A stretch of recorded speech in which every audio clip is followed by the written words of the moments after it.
Hello and welcome to another episode of the Auto Guide Show brought to you by eBay Motors. This week we talked to Ring Brothers about two crazy SEMA builds. Kyle drives a wicked wagon. I drive a big electric pickup and a lot more. But first, a word from our sponsor. Picture this. You're halfway through a DIY car fix, tools scattered everywhere, and boom, you realize you're missing a part. It's okay because you know whatever it is, it's on eBay. They've got everything, brakes, headlights, cold air intakes, whatever you need, and it's guaranteed to fit, which means no more crossing your fingers and hoping you order the right thing. All the parts you need at the prices you'll love, guaranteed fit every time. eBay, things people love.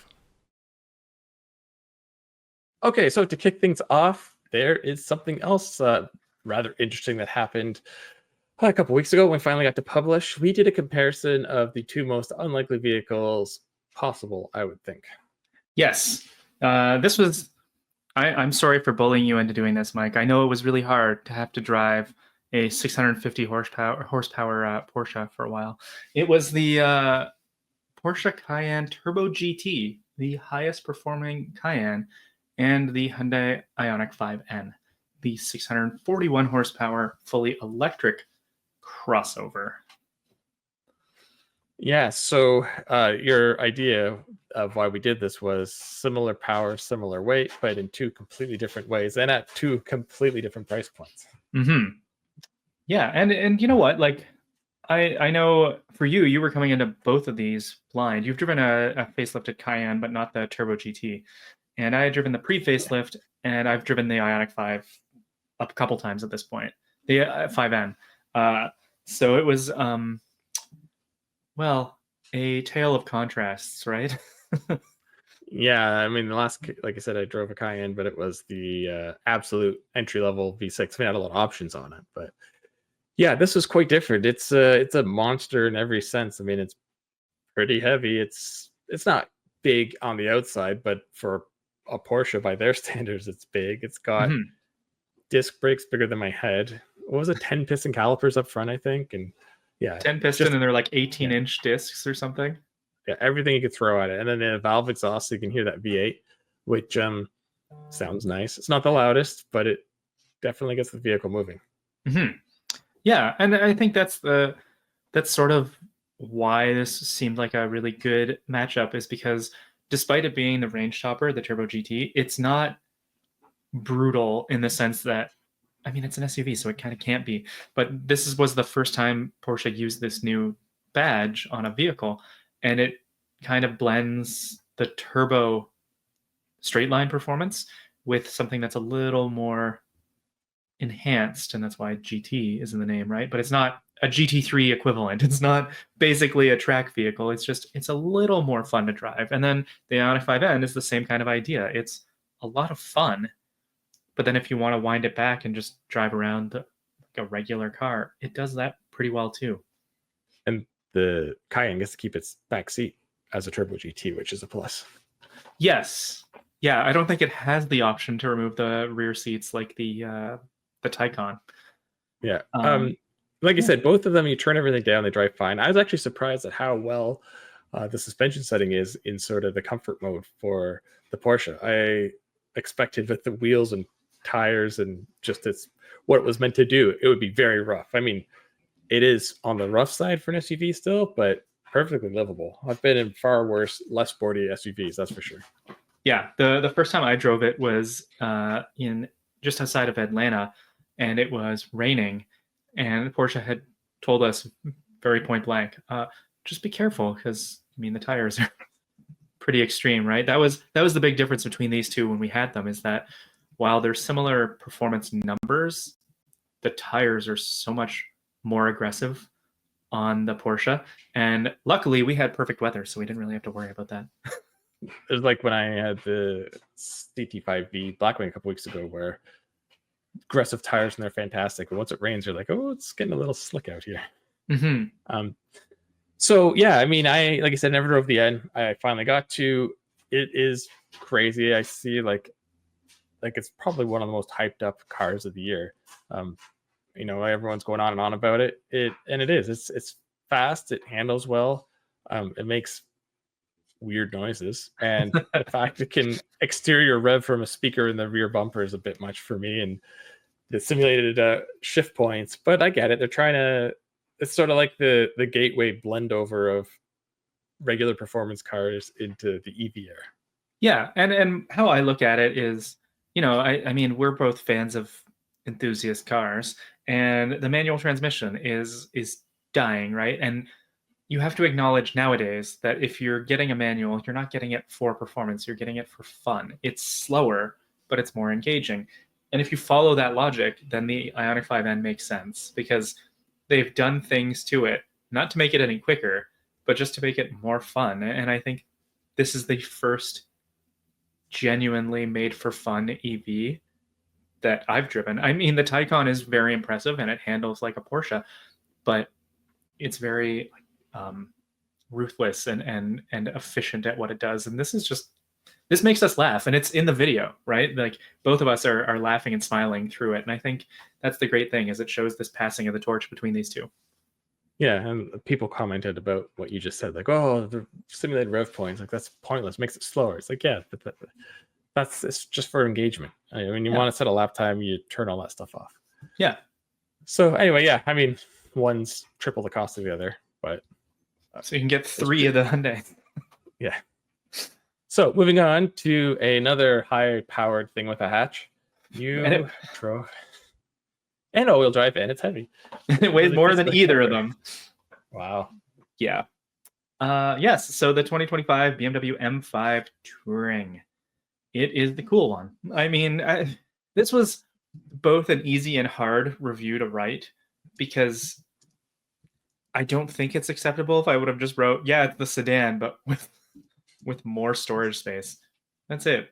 Yeah. It and a cooler look. Yeah, and it's cooler. I mean, I know some people in North America don't like wagons, hence they're not really sold here. But I think it looks cooler. I think it looks better than the sedan because the tail just looks a little more finished, for lack of a better term. It looks a little more graceful. So I really enjoy it. It drives basically the same. I mean, if I drove them back to back, literally back to back, not 2 separate days, I could probably feel the weight. But the great thing, silver lining about this thing weighing so much, adding an extra 150 pounds to something that's already 5,300 pounds doesn't really matter. Yeah, and like I said, it just the whole shape from the grill back flows better in this, I find. Yeah, it's the one I'd want, but this is not ever going to be my tax bracket, so hopefully people buy it. Well, yeah, hopefully. I mean, I've heard some encouraging figures or guesses from BMW North America. They feel like this should sell nearly on par with the sedan for the first year or two, right? Because this is the first time that a Touring has ever been available in North America for the M5. There's only been 2 other previous Tourings. As I learned in an article that will come in the future, and we'll talk about on a future episode of the podcast, I was very fortunate and got to drive some classic M5s while I was in Munich doing this. And that included an E34 Touring, and I only learned after the fact that there were only 891 of those built. So that is a very rare vehicle. So please, people who can afford the new M5, buy it. Make sure that it's not super rare and that it sticks around for more than a year or 2. Exactly. Yeah. So moving on to something that weighs even more. We're just escalating weight here. Yeah. We're up to just under 9,000 pounds. I drove the Chevy Silverado EV RST. So for launch, this is the fully loaded version. And then there's also the work truck. And then next year, there's going to be 2 work truck trims and I think a 4th model. But for now, this is it. So this has everything pretty much thrown at it. There is like no options or anything. Like in Canada and the US, if you get the RST, you just get everything. And that includes like things like Super Cruise. It has the adjustable tailgate that can open 2 ways and make steps, and it's got the mid gate, which like the Avalanche, a little different here. You can 60-40 split it, which is kind of cool. You can put one side down and have someone sitting in the other side. Okay. And the window comes out. You literally have to just pull it out. But there's a bar that the window sits on and let the lower half of the mid-gate connects to, and that too can come off, but that requires like some tools, just a couple little bolts you'd have to undo.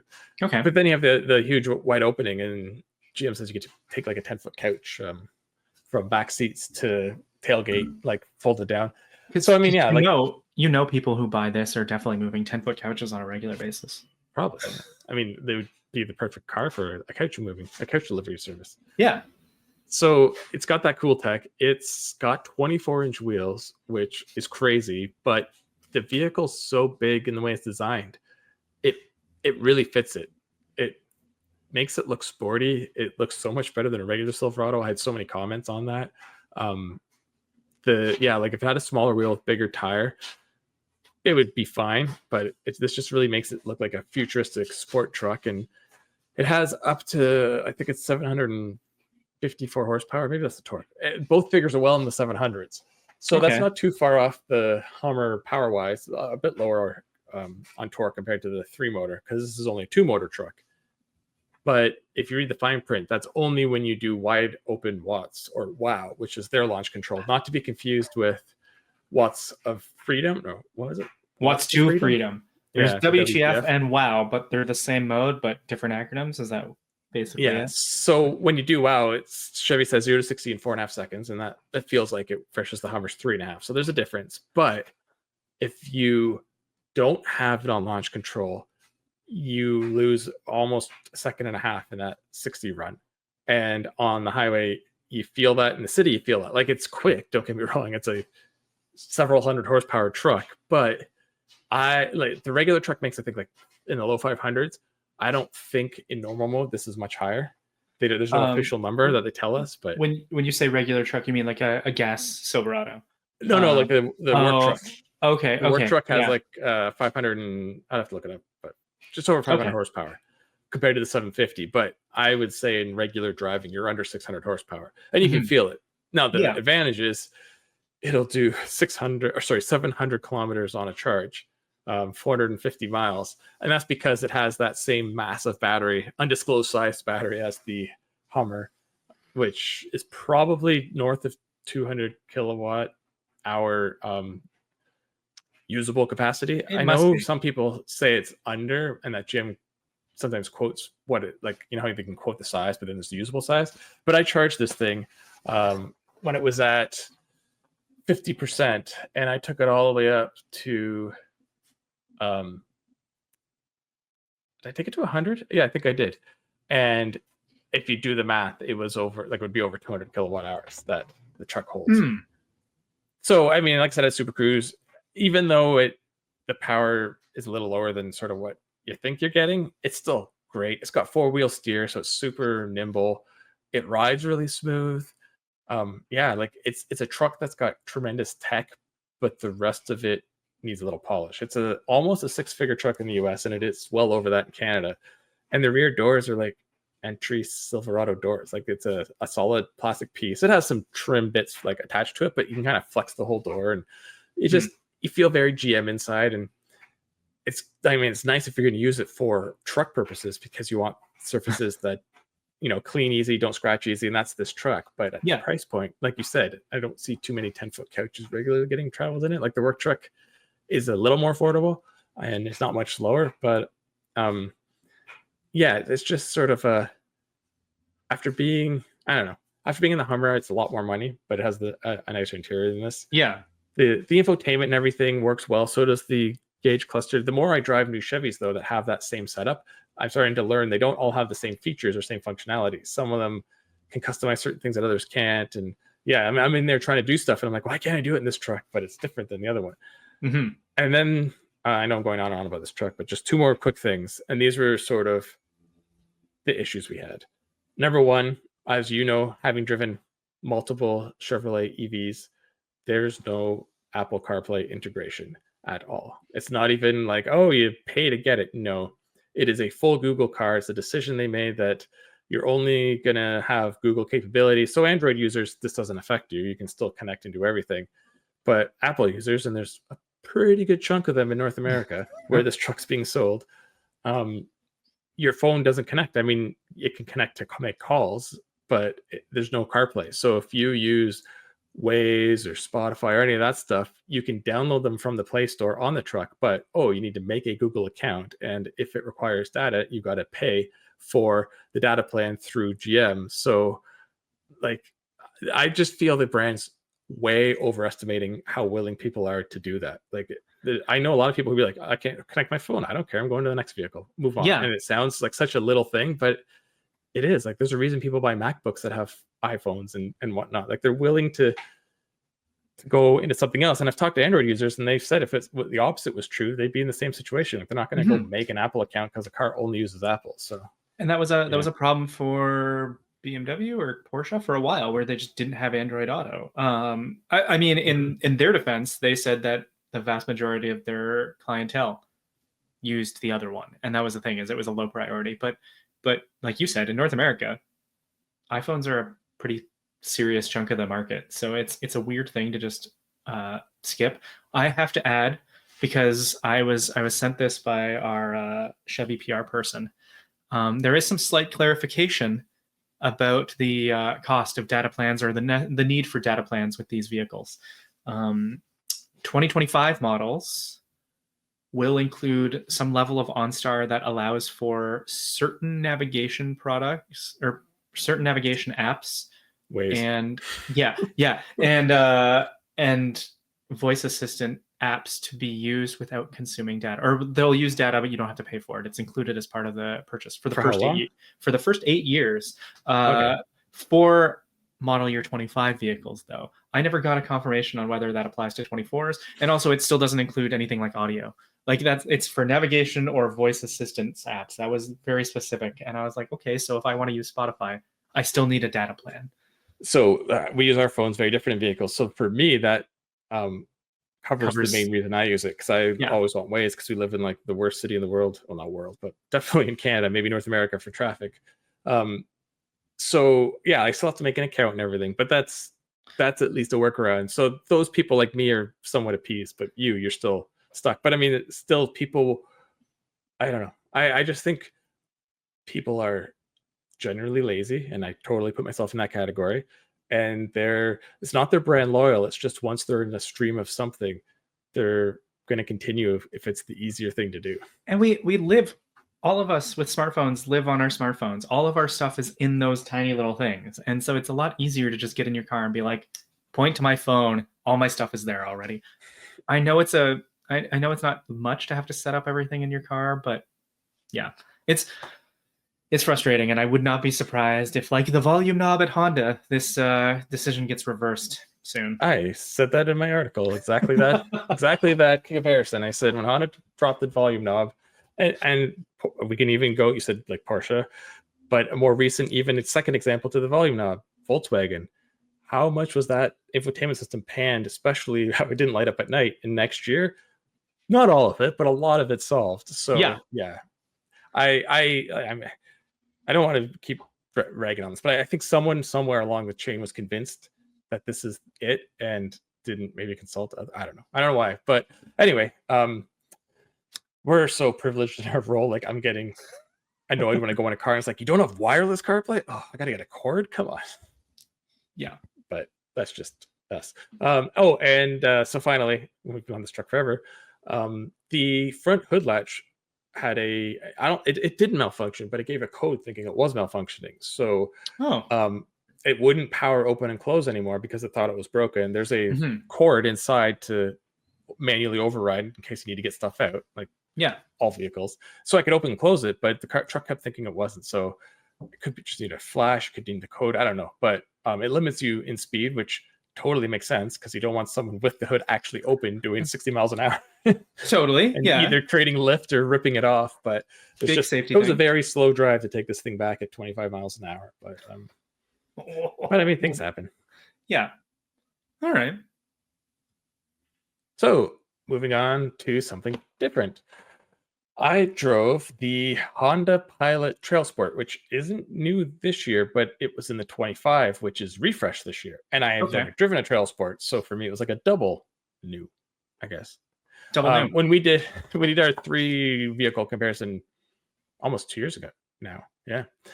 This came third in our comparison behind the CX-90 and the winning Palisade.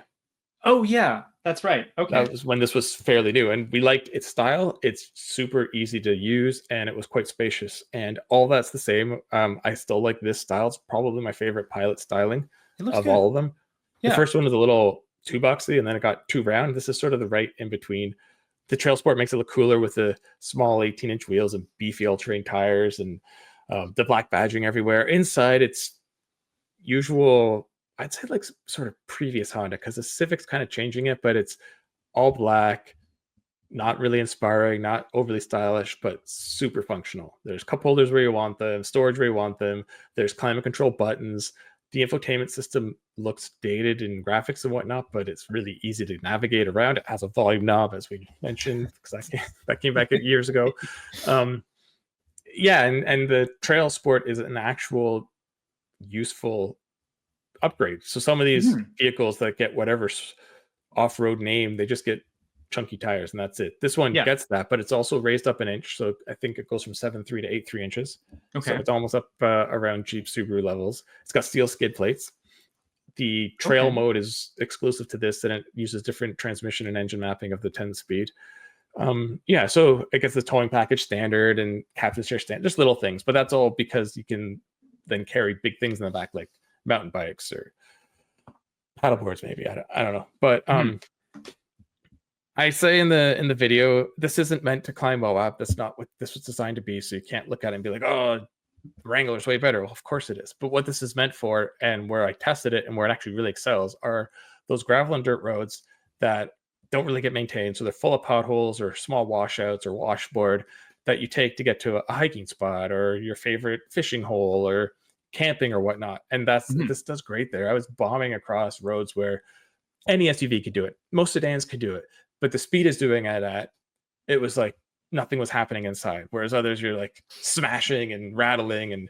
And then on the road, I mean, Honda claims it didn't lose any of its capabilities. I mean, physics, you just can't overcome that. So yeah, it's not like it's a sports car, but it doesn't handle as well. But it's still got Honda steering and Honda reflexes. It's just a little tippier and a little squishier on the tires, but it drives really nice. I've driven a lot of these off-road vehicles not off-road vehicles, off-road trims of regular vehicles. And this is one of the better ones. Like I've been impressed with Subaru's Wilderness package. And this is it feels very similar. Like they didn't lose much of the Pilot, but you've gained all of this other capability that you might need every once in a while.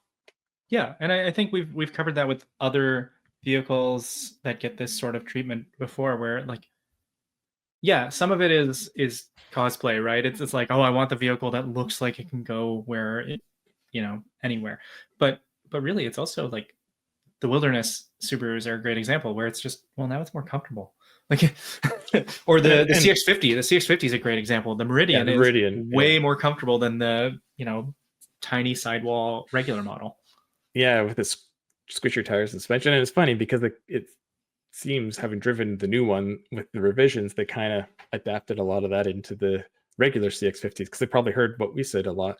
And you're right, like the Subarus were super comfy to begin with, but now with like over 9 inches, they just go boulder hopping. Whereas I've driven others that I'm not going to name right now that don't get any additional ground clearance, no skid plates, like nothing. So again, you're not going to rock crawl, but if you're bombing on the roads I was talking about, and there is a rock sticking up or a pothole a little deeper, and you do get down to your floor pan, it's nice that it's just scraping along some steel and not scraping along your transmission or oil pan. Yeah, much better. So moving on to where we were this week, which we'll talk about later. We were at SEMA all week filming the podcast that I'm sure you all listened to that came out last week. And we talked to a couple special guests that talked about the vehicles they brought. And one of them was the designer, or not the designer, the builder. The president of Kelty Design Research. Yeah. And they made the Toyota Land Cruiser Rox, which is basically a Land Cruiser missing the roof with big, huge, beefy tires and other styling elements. I mean, for those listening or didn't see it, the easiest way to describe it is imagine a Land Cruiser that went full Wrangler, Rubicon, or Bronco Everglades, because that's what it is. And I'm sure that's what they're aiming with this, because we talked about the comparison. It's such a better fuel efficient comfortable, livable vehicle, but it's doesn't quite have the capabilities in certain situations, whereas this would take care of all of that. Yeah, this is, we were discussing when Toyota showed a bunch of vehicles for SEMA, and there's the very cool 4Runner Surf concept. That's great, but then we saw this in person, and it was just no. This is cooler. It's what, when we all knew Land Cruiser was being revived, and we all thought, okay, it's going to be smaller. It's got to be a Bronco Wrangler competitor, right? Because that's what the market wants. It is, but it's not, to your point, like quite as off-roady. It makes it a way better everyday vehicle. But this is just so, this just looks right. It looks so cool. It has like a widened stance. It's 4 inches on each side of additional width, 37s that fit without any modifications. And that was the point that we're making here is Kevin Hunter. Kevin? Yes, Kevin. Just making sure. Yes, Kevin Hunter, the president of Kelty, really drove home a point with us that this was made with production intent. It's not confirmed for production. We're not going to say that. But the goal for this project was to make it happen with as little modifications necessary to eventually put it in production if it were to happen, right? Like the roof is a lot of work, I imagine, and turning it into like a mini truck bed. But beyond that, like everything forward of the B-pillars is just stock, except the flares. Yeah, they'd have to add like some sort of stability bar on the top just to help it out. But like you said, they designed this, unlike a lot of concepts, with every part would be production capable, road legal, ready to go, as opposed to, just going over the top. The roof thing is the one that is like, will it happen? I don't know.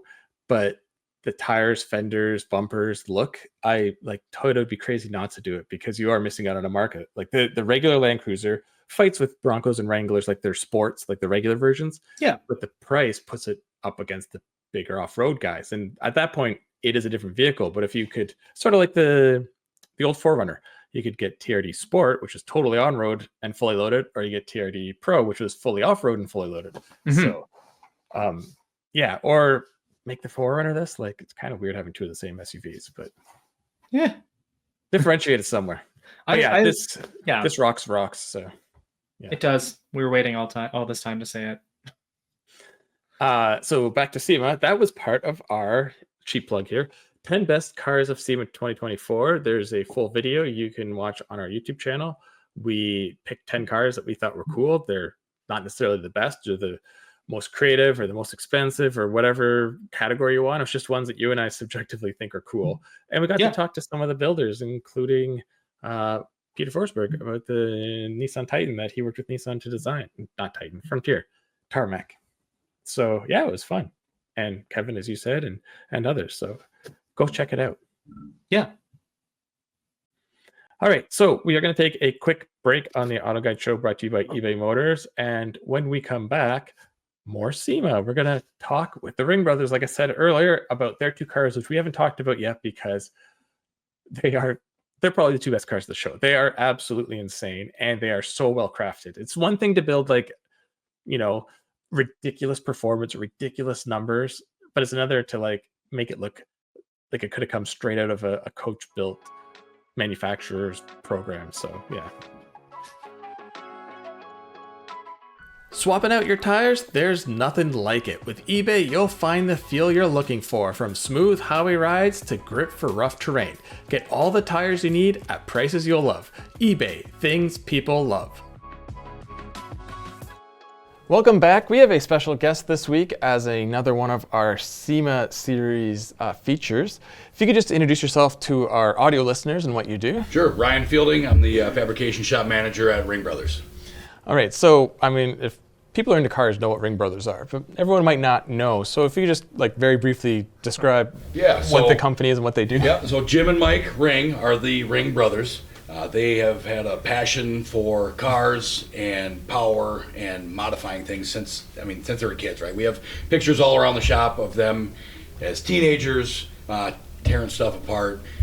There's 100 endless stories about them getting cars as kids and wrecking them immediately, or cutting them up and modifying them and painting them different colors and stuff. So that really was the foundation of the company. That love of automobiles and customizing led them to form the company. And what they've done with it over the past 20 odd years is really incredible, and a testament to, number one, our industry and the people that support events like this, like SEMA, right? That puts builders like us really in a really great light, and lets the world know just who we are.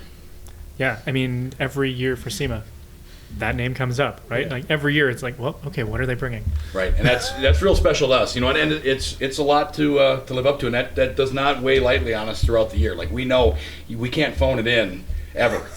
Like, if you just show up with an otherwise beautiful car, that's not going to work. Like, it needs to be recognizable as a Ring Brothers build, and that's important to us. Something we were saying earlier. There are some cars on the floor that are really interesting to us, but the thing is they're too subtle. Sure. Like, there's a nice, tastefully modified NSX, and we're just like, yeah, it's cool, but like here, Doesn't stand out at all. yeah, Right. Yeah. Something I'd love to own, but it's not going to catch your Right, attention. and the beauty of it, really, we from trucks to just crazy stuff, to like the drift cars and the hypercars, and then to the resto mods and everything. There's a younger demographic coming in, and they have a different idea about things and what is cool, and that's great, right? That's how the industry continues to move forward and not fall away as the clientele and the customers also like get out of the scene, right? And I think you're seeing that more and more with specifically street rods, right? Like that kind of happened, and I'm sure there'll be a day where that comes around again. But Yeah. right now, you're not seeing somebody necessarily debut a 36 Vicky or a 50 Merc. They're still amazing. That's where my heart lies in those. Right? I've got a 47 Ford. We got a 51 Ford truck. That stuff to me is great.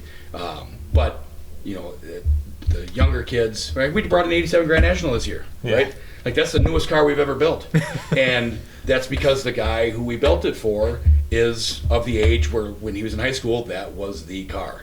And I think that happens a lot. The 69 Camaros, the 69 Chargers, most of the guys that own those, like, they had one in high school, or their buddy did, or there was some guy in town that had one and they wished that they did, and now they have the ability to own one, and they do. So it just shifts. I think it grows with the age of the clientele. Yeah, like we noticed some of the more younger startup shops, they're bringing in cars from the 80s and 90s, sort of when we grew up, because that's what they grew up, and they're doing different things like EV conversions or different engine swaps. So you're right, every generation seems to have their car and their thing. Right, yeah.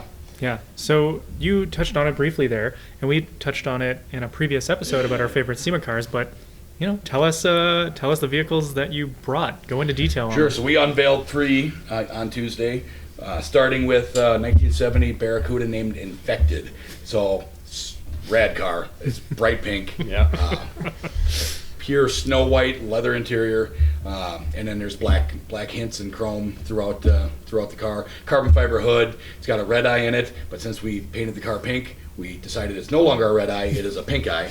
And the valve covers say it's that exact same thing. One of my favorite little touches that honestly I didn't even realize until we fired it up for the first time, Dakota Digital did custom gauges for that car, and instead of a red line, it's got a pink line. So 6500 on up is all pink.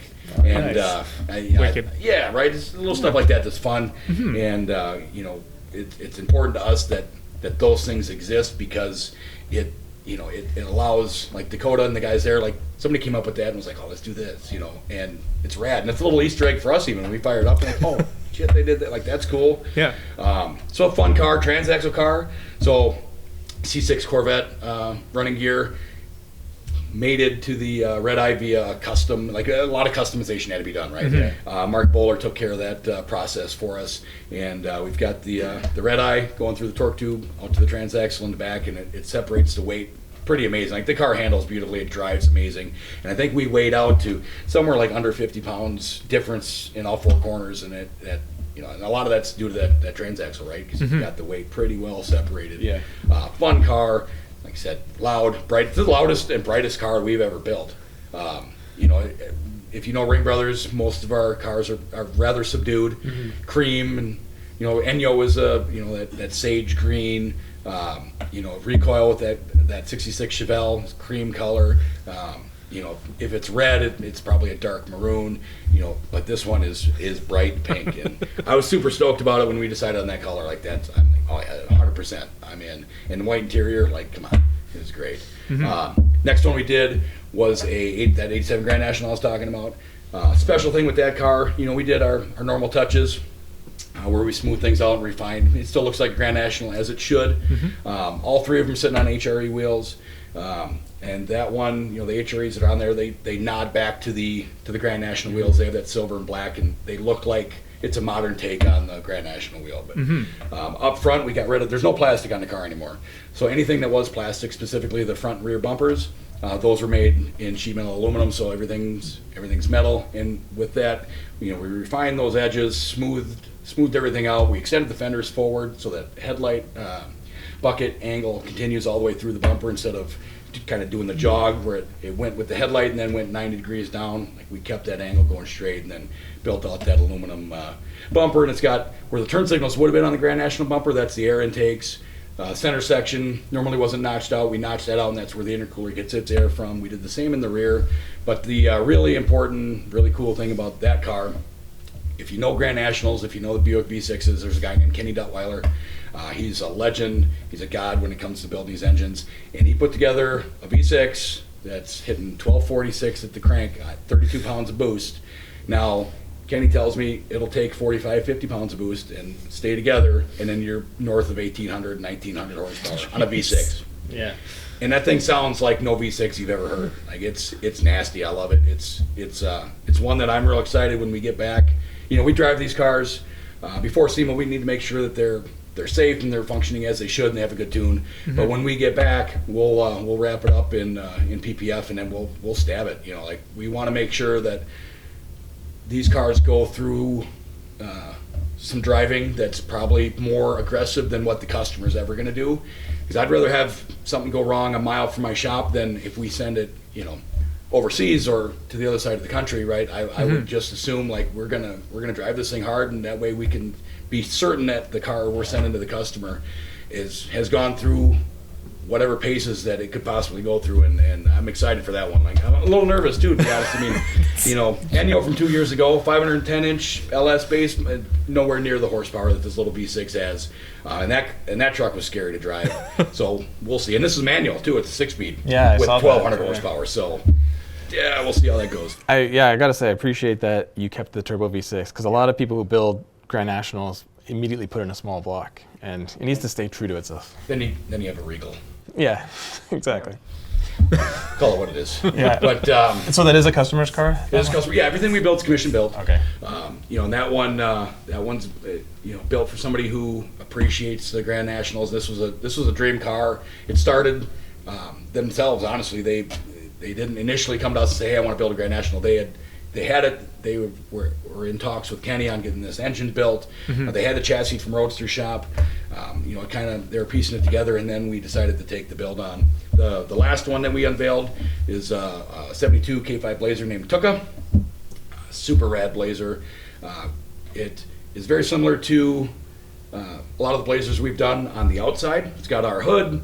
We smoothed everything out like we normally do, tucked the bumpers, raised the box side the 2 inches so the door and the box side are in the same location. Where things start to get different is we have custom bespoke HRE wheels specifically designed for that truck I love them. They're super aggressive. Yeah, those wheels look amazing. Yeah. Thanks. Yeah. Then that's a testament to the guys at HRE, right? Like we throw some ideas out there, and Sean Smith, the designer, he's sketching it out, and they just come up with some amazing stuff. But where that Blazer really differs and really excels is in two places. One, it has a topper. We've never built a Blazer that had a full top that windows roll up and everything. Usually it's either a bikini top or no top at all, no glass a lot of times.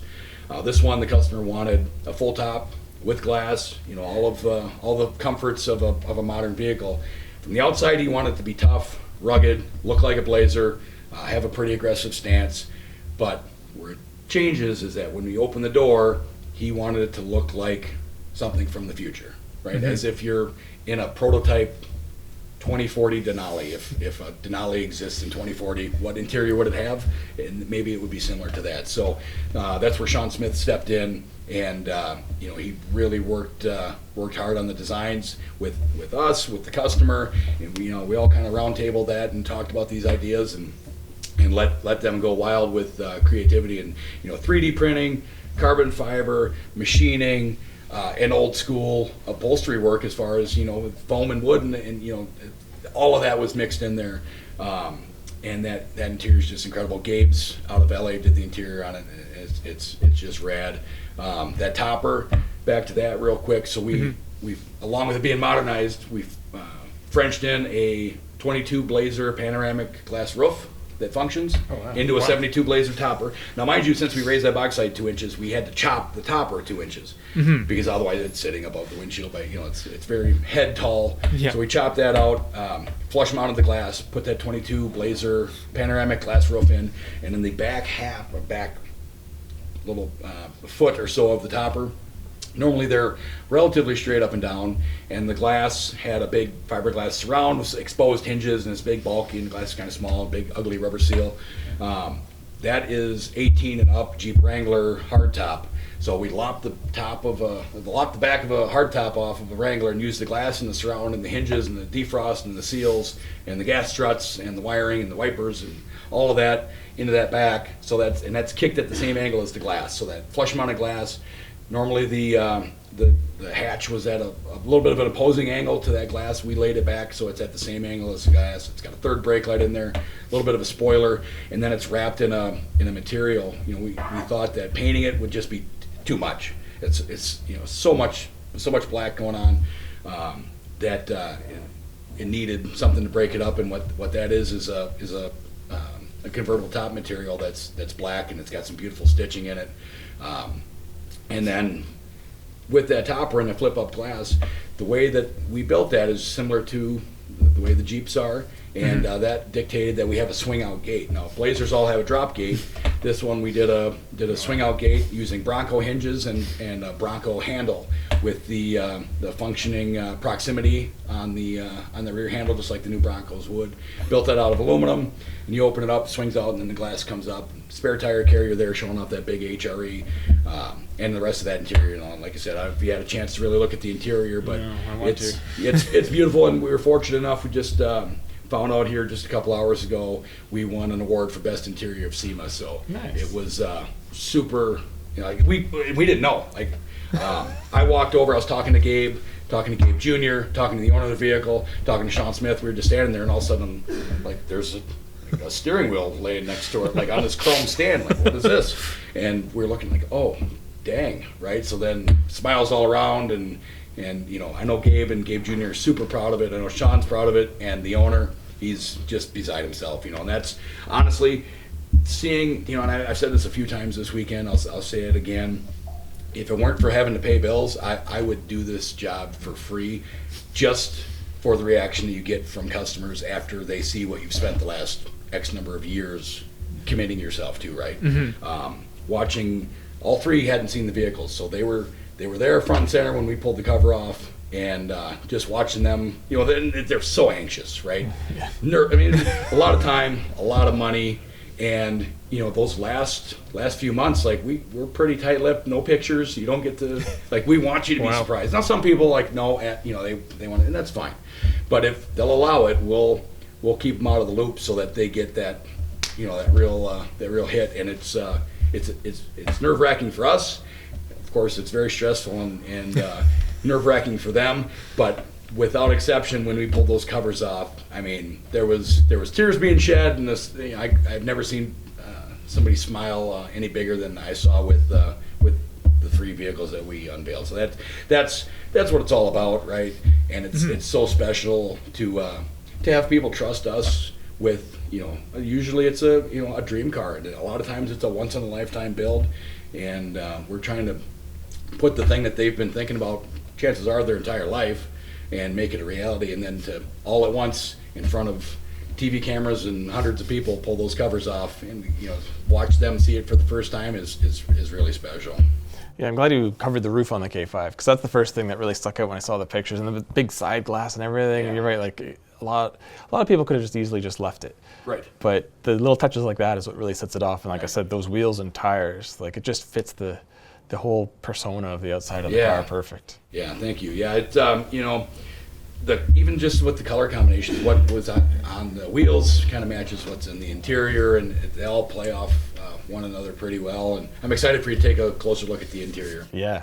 So you covered the cars in detail, and they're all pretty wild, and that's sort of been a Ring Brothers thing. So how do you come up with the ideas? Does a customer have the full idea, or do they give you a car and you have the idea? So it completely depends, and it's different for each build. Some customers are more involved than others because they want to. Some want just as much as one guy wants to be involved. Some people want to not be involved. Mm-hmm. I've had customers that like, I don't want to know what color it is. Just like, you know what cool is? Like, make something cool. Send me the bill. Call me when it's done. Like, because you know, and that's great. It's hard for us when you have no direction, right? You need something, right? What vibe are we going for here? And sometimes people are pretty tight-lipped. Like, no, just do your thing. Which is, it's once you get into it, it's freeing, and you start going with it. And those are the ones that are extremely nerve-wracking for us, right? Because you don't, does he like this color? You know, are they going to enjoy what we did with, you know, the interior and that sort of thing? And it always works out. And I think a lot of that is, as you brought up before, with Ring Brothers builds, a lot of times something we hear, which I think is pretty special, is people will say, you know, I didn't see who built the car, but I knew it was a Ring Brothers car. Like, I saw it driving in, and until I got over there, like, I'm like, oh, that's a Ring Brothers car. And then they get up, and then there's the sticker or our logo or something like that, which I think is pretty special.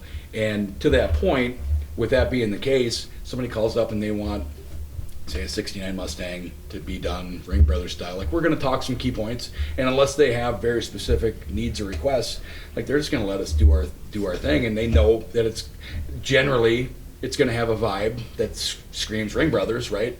And they just let us run with it. Now, other customers, where we have something that we haven't done before, or something that's kind of pushing the edge, now we want some feedback, because there's some budgetary concerns there, of course, like how far can we push this thing? Mm-hmm. And generally, the further you're pushing it, the more involvement there is, because we're making some decisions that could go one way or the other, right? And you don't want to make those decisions in such a manner that you have to redo them down the road. So, you know, with those kind of situations, yeah, we bring the customers in a lot of renderings, and we talk it through, and it's nice when we have somebody that's fairly local, and we love it when the customers stop in. You know, they can see all the things that you don't get to see after it's all together, right? Like the Grand National, I was going over it earlier today with some folks, and the interior, they were commenting about the floor and how nice the floor looked. Well, what you don't realize is all of those panels are removable, because underneath we're running fuel lines and battery cables, and it looks like it's just a smooth floor that has floor material on it, but in reality, there's aluminum panels that are, you know, it's a whole basically drop-in floor that bolts in, because there's all sorts of running gear underneath it. And if you're in the shop while these things are being built, you get to see that, and that's really special for us in the fab shop, to talk to the customers and let them see what's underneath all the paint and all the upholstery. Jeez, that's incredible, and it's got to be such for when it's this one-of-one kind of car. Right. It just really adds to the experience, right? If they can come in and see it during. And if you know, and a lot of times, like with the Blazer, so he wasn't necessarily local, but it was up a few times. But we spoke pretty often on the phone, and would text back and forth, and it was just, you know, a lot of times spitballing ideas, and you know, what do you think of this, and how's this going? And we just, you know, and that we enjoy that, right? There's a way to go about it that really helps us feed, and you know you're going in the right direction, and you're making, you know, you're doing, and it puts them at ease as well, right? Like, if all of a sudden they're, you know, they feel like they're completely removed and they're not used to that, or they want to be involved, and they're not getting that feedback, that can present difficulties. So, you know, being engaged is exciting for them, and we love it too, because it helps us know that we're on the right track with what we're doing. So we look forward for customers being as involved as they want to be. It's fascinating listening to all this. We were going to ask you, you know, get into the specifics of building these cars for SEMA, and I mean, you've already answered that. Well, good. And so the question that I have is, you know, with doing such, you test the cars, you Right. drive them ahead of time. You want to make sure before you hand them over. You have all these constant back and forths with customers. It sounds very much like an OEM, like that Sure. level of involvement and careful planning. How much do you work with other partners, outside partners, beyond the customers to really bring these? So we have, we couldn't do what we do without our outside partners, and not just from a sponsor perspective, right? We work real close with so many companies that have great products, and we use them because they're great products. And if that happens to turn into a relationship where we might have a vehicle in their booth, all the better. But first and foremost, we're using their products because they're a good product. And we absolutely wouldn't be able to do the things that we do with these cars without our partners. And to name a few, so we have 2 vehicles in the Gentex booth, right? They build, like, if an OE car has a camera system in it or a mirror that has visibility functions, chances are they make it. We were talking earlier today, I think, and this number I believe is 55 million camera units went to OE manufacturers this year. Oh, wow. From just Gentex. From just Gentex, that's a lot. And we're so fortunate to work with them. They have a whole department of R&D folks, right? So like the Grand National, their mirrors are kind of bread and butter. They've got some amazing technology they're coming out with that we're going to use on a new build that we have coming that we're really excited about. But the Grand National, we needed mirrors. I called up our guy at Gentex. I'm like, hey, mirrors, what do you think? Like, oh yeah, no problem. Like, so we sent them an OE mirror. They made a billet mold, laid some carbon fiber mirrors for us. I mean, beautiful, one-off mirrors. They got the blind spot indicators, built into them with all and it just, it's amazing to work with companies like that. BASF, we get our paint from. So many Miller Welding, they're so good to us, and we use their products because they're good products, but we wouldn't be able to do all the things that we do without those products in our hands. So we're super fortunate to work with some really amazing companies. All right, well, just before we let you go, one just final question. Yeah. How do you decide what you're going to bring to SEMA? Like, at what point is that decision made? So that's a tough one. I will tell you that 2 of the 3, that wasn't the original intention. And it's one of those with both of them, honestly, where as with the builds going through, like the build direction was one place, and then throughout the course of the build, like it starts to shift, and then we're at a turning point where like where are we taking this thing, right? Because this had no intention of being a SEMA build from the beginning, and we're at a point like, hey, where are we going? And like, in both of these cases, let's do it. Let's go for it. And right, that's a commitment because now things are gonna move at a certain pace, and and we're coming up with new ideas and like those carbon mirrors, and like the Grand National's got a carbon spoiler and all these different little touches that you're gonna hit the HRE wheels and on all that, and the bespoke wheels on the Blazer and the interior and all these things. So at some point in the build, you get to a point of like, all right, what's our end goal? Like, it started one place, it's kind of angling towards another. Let's have a conversation about that. And with both of those, the Grand National and the Blazer, it was, I would say, maybe 4 or 5 months ago, we had those conversations of like, man, we're thinking about it. Like, and we Gentex, we put it in like, let's do some, we worked with them like, hey, what do you think about these 2? And then we outfit them with their incredible products and get them in the booth. So as far as knowing what we're going to take, generally, on a full build, like we may have intentions of bringing 1, and then all of a sudden 2 kind of morph into SEMA build quality cars, and then it's a matter of getting with the customer and being like, hey, are you cool with us bringing it to SEMA? And everybody loves SEMA, right? It's if you haven't been, you're missing out if you're into cars, because it's everything, right? Like growing up, that was it. Like that's Mecca for these unveils, and super exciting to be here, and especially to have 3 cars. So yeah, because what customer's not going to be like, oh, that's my Ring Brothers SEMA car, like, right? Right. So yeah, no, I totally get it. Well, thank you so much for your time. You gave us absolutely a ton of insight. I would love to stop by one day if we're love to have you in the state, because it sounds like a fantastic organization and like setup. So yeah, it's really great. Would absolutely love to have you if you're ever in the Chicagoland area. I mean, we're only 2.5 hours from Chicago, so we go up to Road Atlanta once a year. So right, and we fly into Chicago. So definitely around the area. Yeah, absolutely. Road America. Sorry, Road America. Yeah, Road America. Did you notice the Road America plates on all 3 cars? No. So all 3 cars have Wisconsin Road America plates. Nice. And that's that's a nod to of course Wisconsin. And it's an amazing racetrack. One of my favorite things about that track, in talking with some pretty here at SEMA you meet all sorts of people, and some professional drivers that have driven everywhere, Laguna Seca and all these sorts of places. Favorite track, Road America, like pretty much without exception. That's their answer. And I don't know if they're just being nice because they know we're from Wisconsin, but I've heard that quite a bit, and it's a fun it's a fun place to be. Right? Yeah, I was gonna say the actual like area around there in the city is just it's so nice. Yeah, really look forward to it. So all right, well, thank you very much, and I hope to speak to you again sometime. Looking forward to it. All right, thanks. Picture this: you're in the garage, your favorite room in the house, and you're tuning up your engine with parts you found on eBay. Every piece is just locking perfectly into place. You step back to admire your work, hands covered in grease, and because you're committed to driving that thing further than the odometer can handle, you start to think to yourself, you know what, I could probably also use some new brakes, some shocks and struts, and this baby deserves a new air filter. So you head right back to eBay. You can find any part you need there, it's unreal. From wipers and headlights to cold air intakes, exhaust systems, and even that turbo you've had on your mind. eBay is the stocked garage of your dreams, and you've got eBay Guaranteed Fit. Because eBay knows DIY fixes can be major, and mods are always intense, so you need to know that these parts guaranteed to fit every time before you dive in wrench first. And in the off chance you order a part and it doesn't fit, send it back, simple as that. You know what you love more than the car itself is driving it. You're serious when it comes to engine maintenance, and you're locked in when you're headed into a build. And that's exactly why you start with eBay, minor fix or complete overhaul. You want to get your ride back on the road, and you've got eBay Guaranteed Fit.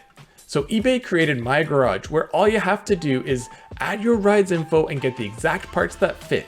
When you see the green check, you're a click away from that part clicking perfectly into place. So now that you know all that, imagine standing at that open garage door looking at your car you love more than anything, knowing that anything is possible.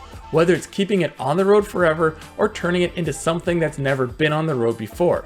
Because with eBay, your garage just got a whole lot bigger. Get all the parts you need at prices you love, guaranteed to fit every time. eBay, things people love.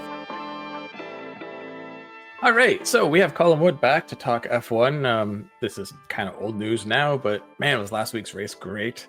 It was the most unpredictable roller coaster race. It was pretty wild. All thanks to Lance Stroll, I think we should say. Really, that's who we have to thank. Poor for Lance. this. Oh, boo!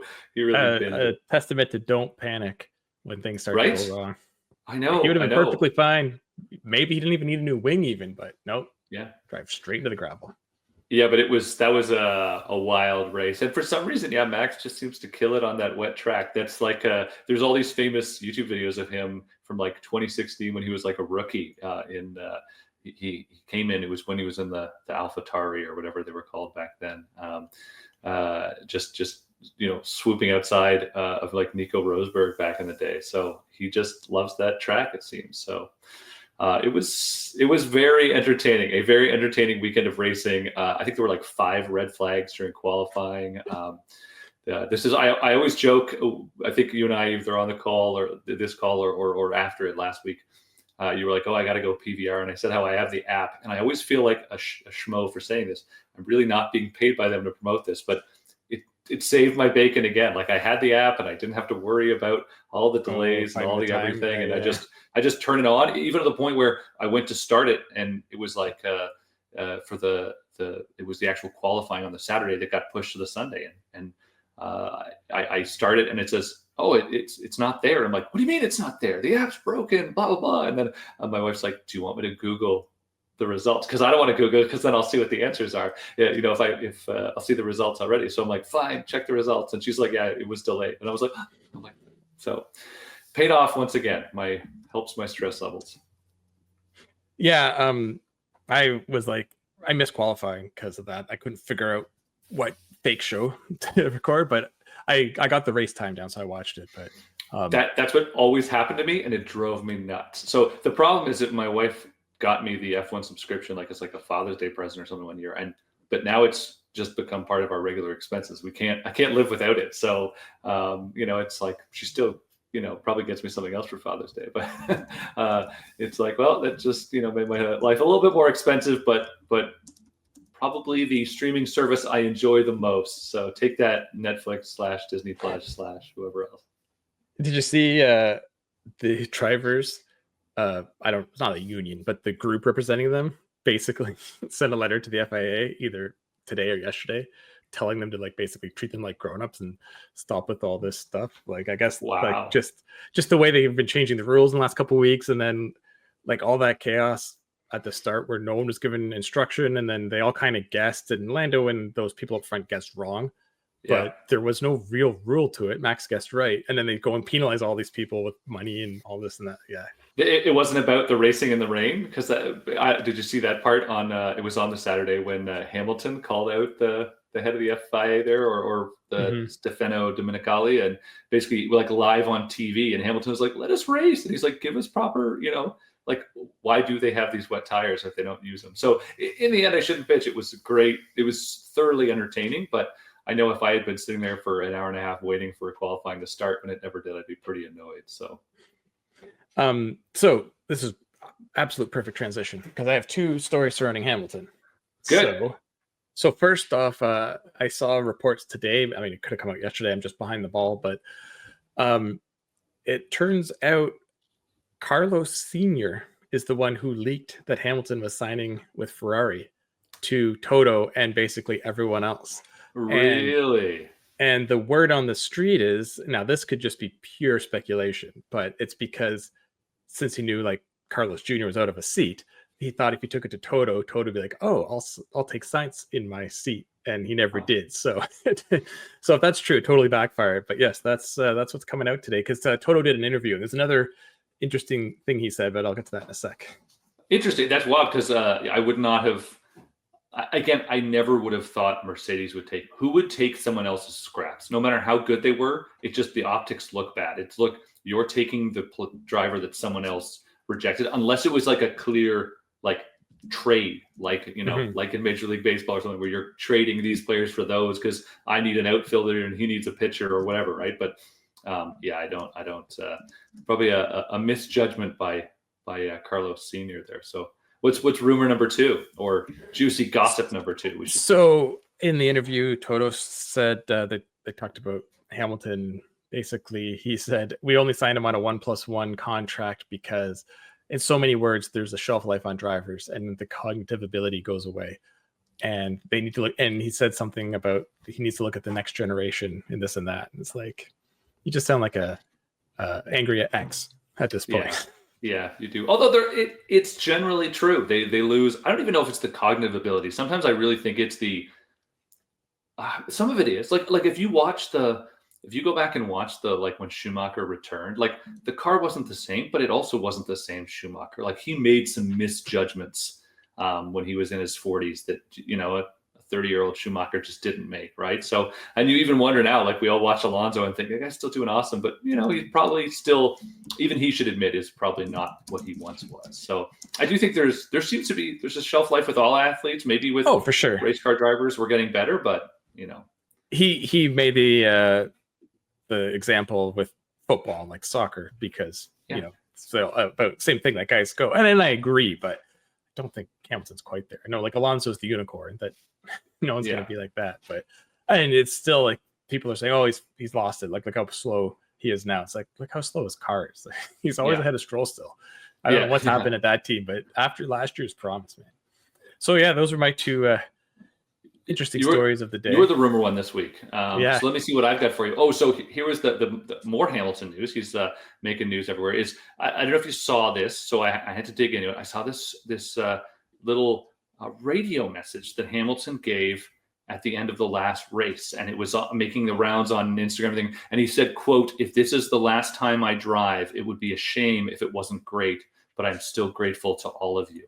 And so everyone was like, what the heck? Is Hamilton like an emergency going to disappear from from Mercedes, like before the season's even over and blah, blah, blah. Mhm. So apparently this message, because people probably have said it was intended for some of the pit crew, because not all the pit crew go to all races. There's certain members who don't. So he was talking to those who are basically, this is the end of their season because they don't go to all the races. And so he was basically giving a little thank you to them. So that's what it was. And it was very much taken out of context, as the internet is prone to do. So Yeah, it'd be interesting. I mean, I'm sure people who really know F1 are like, of course, they know exactly what you're talking about. But yeah, it must be interesting because obviously you need like your over the wall pit guys, but we talked about it I think last week at the cost and the logistics to move a team.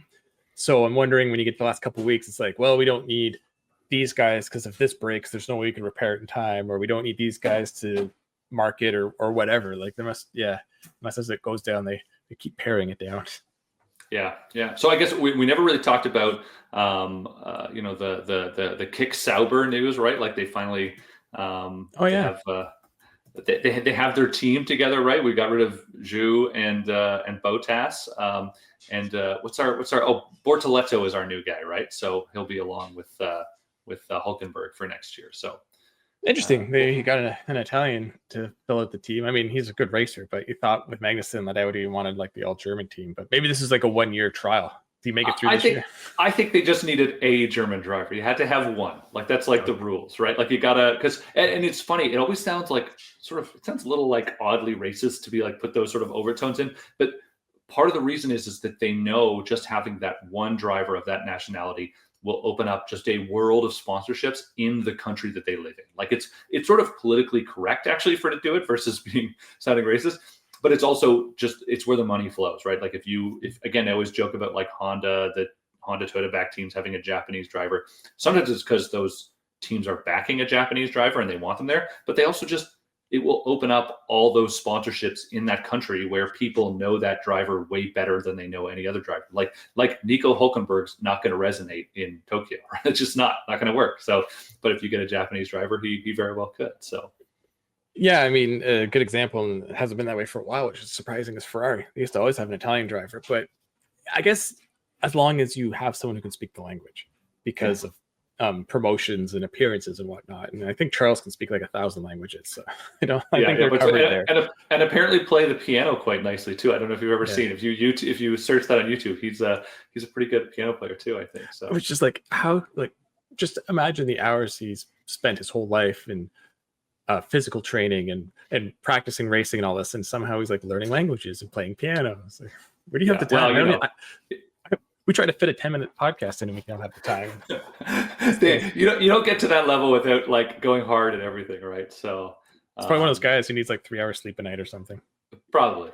So the other on the driver market, the other important stuff as we just continue to follow this is so the rumor is that Isaac Hadjar, who's currently second in the F2 championship, he may actually go to RB next year because there's still that open space. I still think that Lawson's actually going to go to Red Bull as the main driver, and they will can Checo, even though Checo has like the contract. And then there was an interesting little another piece that came out of the Brazil race is that Christian Horner was spotted leaving the Williams hospitality one day, indicating that they believe that Colapinto is actually going to go over to the RB team as well. So, Colapinto had a pretty crappy race, but stuck in the wall like during a safety car or something. But all kinds of crappy stuff happens to the best drivers in those situations. So I don't think anyone's holding it against him. So, and he's pretty aggressive, which will fit the Red Bull persona perfectly well. Yeah. And it's him or Lawson that the drivers were complaining about shouldn't be there. I can't remember where it was 2 races ago. They're on the radios, not happy with some moves they were making.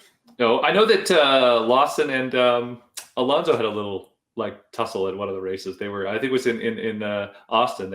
Alonso didn't like something he did, and they had some words afterwards. So that's that's part of racing. So I think we'll keep up with all the rumors. Yeah. So before I let you go, poor Albon, he's probably sitting in the hospitality suite. You see Christian walking. He's like, "Oh, they're gonna ask me back." No, by him to the next guy. Yep. Boo. You had your chance, and that's actually part of the belief that Red Bull has been. they were so big to take on rookies right away. And then that they had some not so great experiences. So then they've shied away from it for a little while, which is why they, Checo probably got a longer lifespan than maybe he deserves. But now it looks like maybe they're rethinking their strategy and willing to take a little risk on young drivers again. So we may see some moves. And I think next year next year's there's 5 rookies, guys maybe raced a couple races, but it'll be very interesting. A lot of young guns. Imagine with the regulation changes, Williams and Haas come flying out of the gate, and Gasly and Albon are like, "Yeah, take that, Red Bull." You never know. It's always possible. So yeah, it'll be great to see. Well, thanks for joining, and we'll be back next week, and the week after that, we will figure a way to cram it in around the LA Auto Show, and we'll have racing again. So looking forward to that. Sounds great. All right, talk to you later. All right, welcome back. So Kyle and I have the ultimate goal of trying to go visit the Ring Brothers facility in Wisconsin sometime before the next year or so. I'd love to see these cars, but just to see, because it's quite the place. Yeah. And that, not their builds, but what we saw at SEMA inspired me for this week's question of the week. We saw a lot of old cars with EV conversions and of different levels. We had the GTX Electro mod that had a full plug and play replicating the original. We had a Dino that was made probably better than the original. And then there were ones where people were putting electric motors hooked up to stock drivetrains, which was a cool concept. Yeah. We saw an 82 Supra, and it had a small battery pack, only 120 horsepower, so not any more than it would have stock, and a 4-speed manual. But like I said, a 25 kilowatt battery pack. You're not going far. No. You had a lot of torque, though. You could probably smoke the rear wheels even with the 120. Yeah. So anyway, my thought was, what older car, doesn't have to be classic or anything, just what's a car that would make the ideal EV convert? And so I'll go with my number one answer, which is always my answer. I know it's a cliche and a cop-out, but I thought about this and I thought, what A, was already pretty heavy, B, wasn't an over performance car, so going EV is not going to take away the sound or the raw feeling of those revs or anything. Okay. And finally, something that I could take up some space for the battery. So my answer, as always, is the Subaru SVX. That makes a lot of sense. The 4-speed auto was the Achilles heel of that, so that's gone.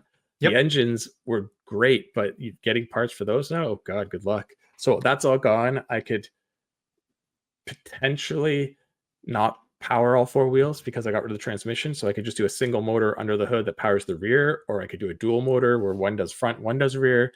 The whole trunk, just forget about it. That becomes battery. If I want even more battery, I could even get into the back seats. But yeah, it wasn't a sports car. It was a good performer, but it was more of a Grand Tourer. And you give it 300 horsepower from battery, split 200 rear, 100 front.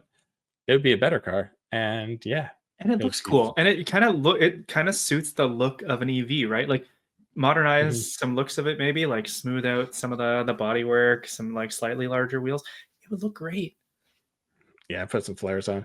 Yeah, because I probably want to replace the hubs, which you do anyway, and that was another weak point, was going through wheel bearings. So I'm keeping the cool body and the cool features that worked, and getting rid of the mechanics that were suspect after many years on the road. Yeah. So, okay. Well, I have a few different ideas. Okay. I want an Accord wagon. I want an Accord wagon converted to the early 90s one. Oh, okay. I was gonna say the last one, the big bubbly one. No. The early cool 90s too. Classic look, or an aero deck if you can find one, but that's pretty rare. The entire wagon area, your battery. That's the thinking. 100 kilowatt battery. I could have a pretty big battery pack and put a fair amount of power into it. Not that I want a ton, but I want something that's pretty useful. It wouldn't be useful because you don't have a wagon anymore. You just have a giant battery pack. Yeah. So maybe 50, 60-ish kilowatt hours would fit pretty well under there. Slightly raised floor, like the original hybrids were like. Yeah. That would be one for me. I think I mentioned it on the I think I mentioned in our pre-SEMA podcast last week that my dream build would be a Del Sol and somehow like stick an F20 or something back there. I guess also turning a Del Sol into an EV would be a choice for me. I think we're on a theme here of 90s Japanese cars.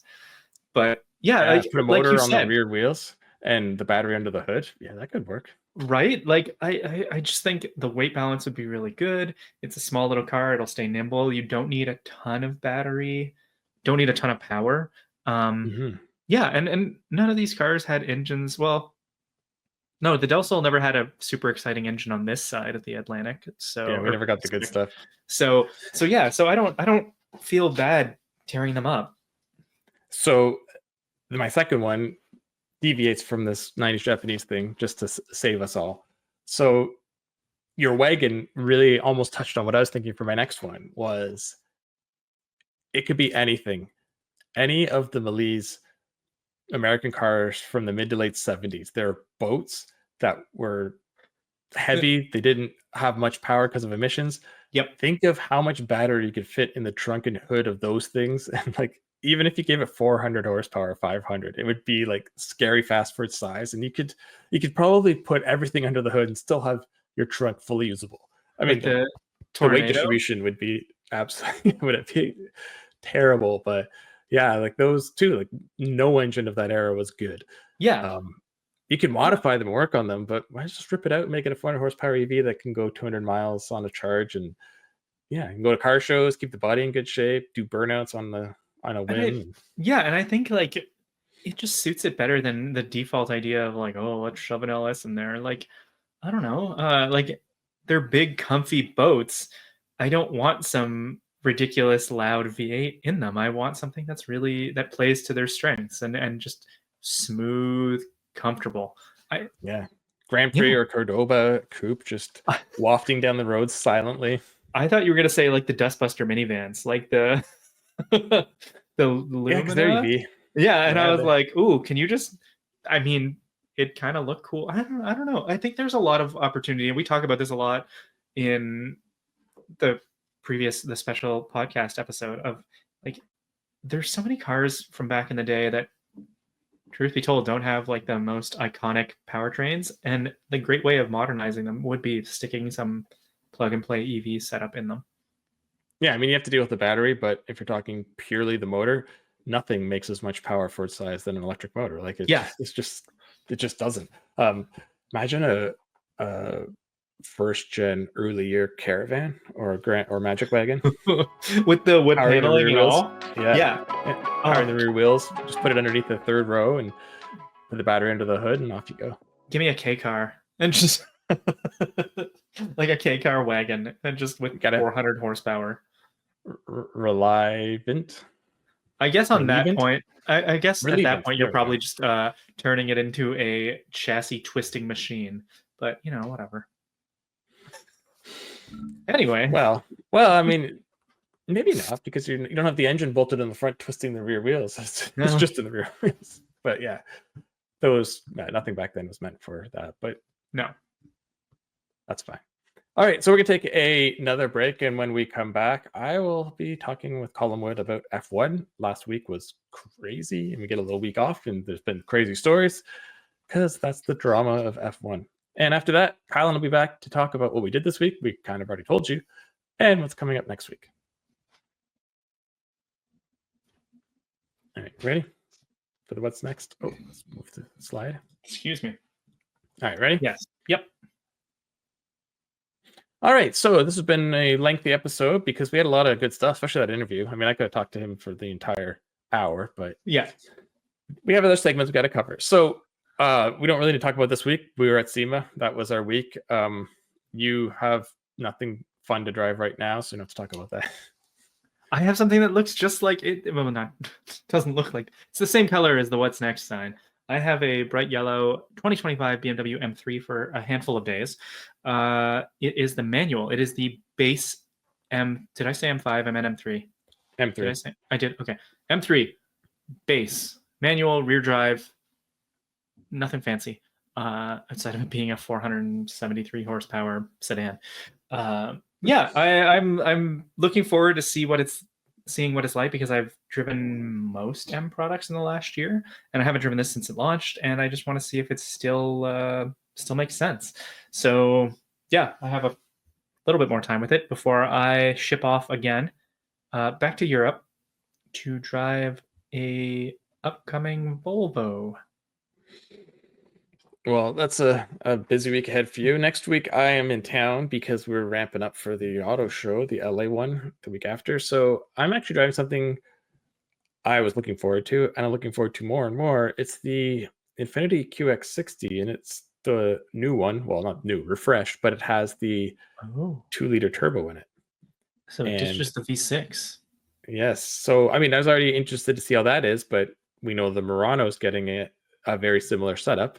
Mm-hmm. And I mean, I don't know how long the Pathfinder keeps the V6 for, because it's not shared with anything pretty much now, because the other V6s are all pointed the other way, like in the Frontier.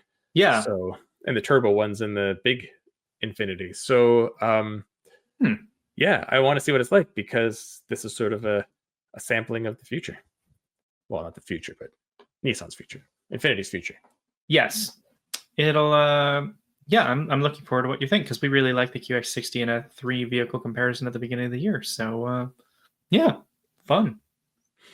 All right. Well, this has been the Auto Guide Show, brought to you by eBay Motors. We will be back next week with more interviews from our time at SEMA. We have many more to play through the upcoming weeks, and we'll have the LA Auto Show in a couple weeks. Lots going on, and Kyle hopefully gets back from Europe before then. And I do ready to record next week. Yes, you get home just in time to record another episode. Yeah. Wicked. All right. Well, we'll see you all next week, I hope. So long, everybody. Picture this. You're halfway through a DIY car fix, tools scattered everywhere, and boom, you realize you're missing a part. It's okay, because you know whatever it is, it's on eBay. They've got everything: brakes, headlights, cold air intakes, whatever you need, and it's guaranteed to fit, which means no more crossing your fingers and hoping you ordered the right thing. All the parts you need at the prices you'll love, guaranteed fit every time. eBay, things people love.